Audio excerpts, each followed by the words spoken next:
So, you're trying to decide what time period to travel to. All of these options, and nobody is helping. Maybe you think tempting an Allosaur with a Slim Jim is a good idea. If you're going to survive out here, you need to learn a few things. You need a survival guide.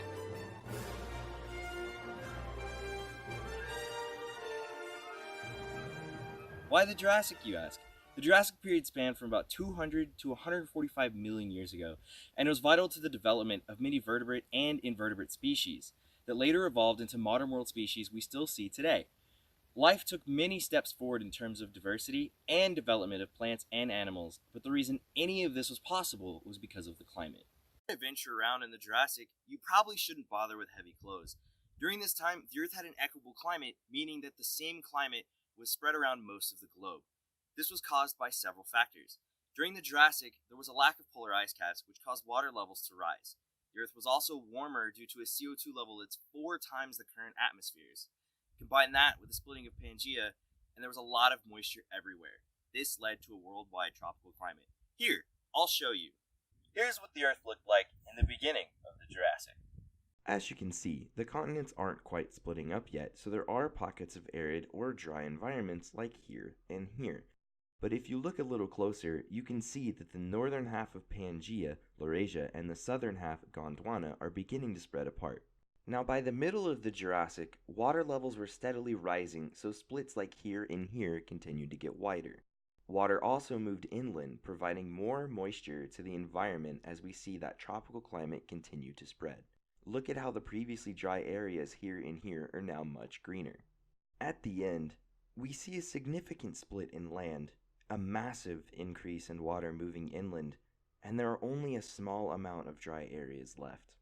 These climate shifts are what would allow plants and animals to thrive. They could travel or grow anywhere on the planet. Now let's take a deeper look into some of the plants you may be tripping over on your journey. Hey there! I'm here to teach you some survival tips and important information to know about plants when you find yourself in the Jurassic. When it comes to the Jurassic period, people tend to overlook the plants and focus on the large carnivorous dinosaurs that could be lurking behind you. However, plants are just as, if not more important, for they are the foundation of the food chain. Without plants, what would feed the herbivores? Without the herbivores, who would feed the carnivores?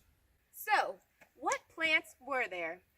Say you're walking around and your stomach's growling, but you haven't learned the skill set to take down a dino yet. You just say, oh, I'll find some berries. They'll go great with this heat, right? Wrong.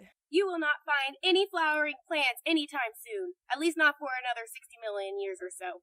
In fact, these non-flowering plants are also a contributing factor for the reason why it's so hot and humid.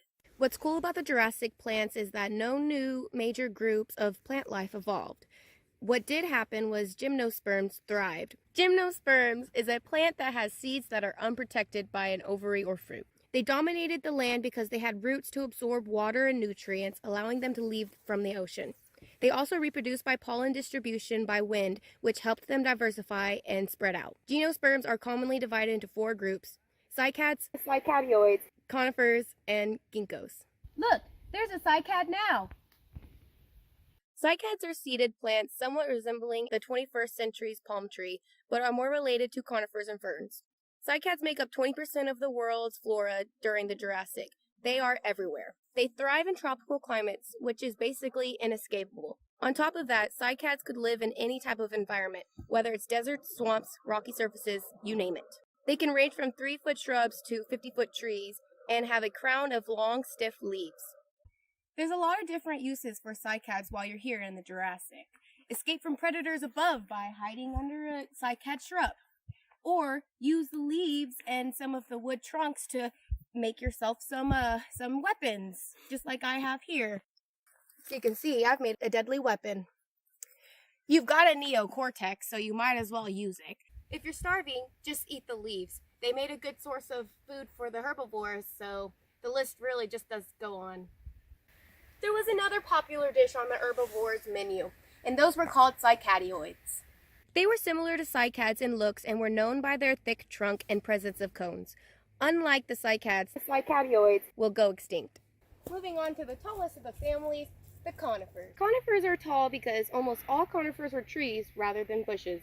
They range from 30 feet to 100 feet. So if you're running from something, forget the cycads, skip the cycadioids, go for the conifers. Conifers dominated the land and were the most diverse. Ginkgo phytes, or ginkgos, are cool because they originated in the Jurassic. They also diversify greatly during this time. Unfortunately, these little guys will basically go extinct as well, surviving only by a single species. So guys, this is pretty much what you'll be seeing as far as vegetation goes. Just a bunch of seed ferns, tree ferns, and conifers. Don't try searching for berries or try to grow a wheat farm because you will not get very far. Just use the limited plant resources to build a shelter, make weapons, or in desperate times, food. As you may know, at the end of the Triassic, Pangea started to break apart. This caused one of the big 5 mass extinction events that wiped out many of the dominant species. In the Jurassic, dinosaurs took over the dominant roles, some of which were the Brachiosaurus and Stegosaurus. You're more than likely to run into some of these beasts, and I bet you're wondering how to identify them. No worries. A Brachiosaurus is most easily identified by its large size and very long neck. An adult Brachiosaurus can grow up to be 25 meters long and 13 meters tall. A Brachiosaurus can also be characterized by their long tails and thick, short bodies. However, there isn't too much to fear of them, as they tend to be herbivores. Another herbivore that you may encounter is a Stegosaurus. These dinosaurs are easily recognizable by the dermal plates running across the ridge of its back. These are likely used for protection. These plates could measure to be over half a meter tall and half a meter wide.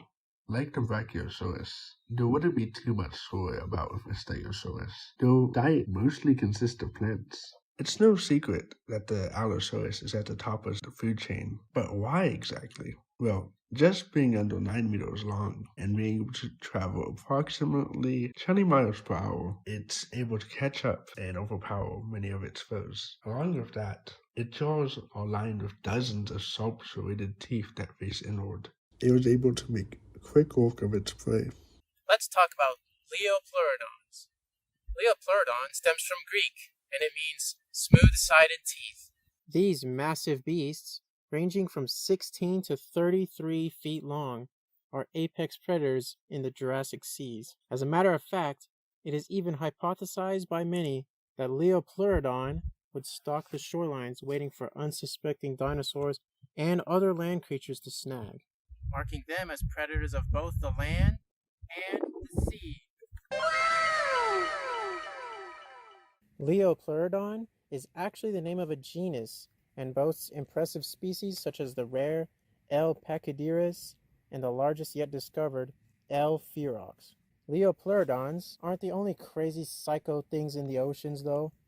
You must also keep an eye out for the dolphin-like ichthyosaurs and the long-necked plesiosaurs. Both of these creatures are common sights in Jurassic waters, and, while they are magnificent, they are very deadly. All of these aquatic diapsids have reached their prime here in the Jurassic, and the Big Blue Sea is all the more fearsome for it. But what about the Big Red Sea? Abundant free-floating plankton in the water at this time are thought to turn parts of the oceans red, since microorganisms known as dinoflagellates are known for their red tide-inducing blooms.